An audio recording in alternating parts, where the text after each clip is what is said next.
Ilaçi për pacientët me astmë dhe sëmundje kronike pulmonare, Formoterol, i njohur me emrin e markës Foster, prej këtij muaji mund të merret pa pagesë shtesë me një participim prej 280 denarësh.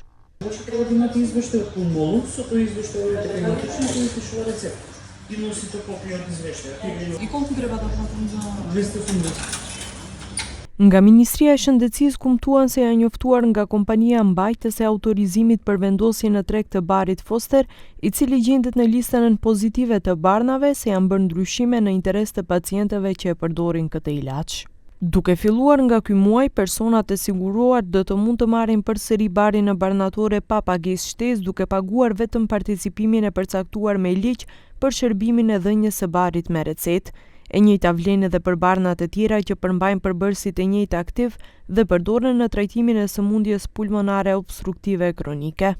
Për këtë, para një muaji, ish drejtori i Fondit të Sigurimit Shëndetësor dhe ministri i tanishëm Sasho Klekovski sqaroi se jo të gjitha farmacitë kanë ilaçin e markës Foster, pasi farmacitë e vogla nuk mund të mbajnë ilaçe të shtrenjta, por duhet të shkohet tek ato që japin me recetë. Përveç kësaj, ai tregoi që ka pasur edhe ankesa nga pacientët kundër 5 farmacive në Manastir, 2 farmacive në Shkup dhe një mjeku familjar i cili nuk ka dashur ta pranojë raportin e specialistit.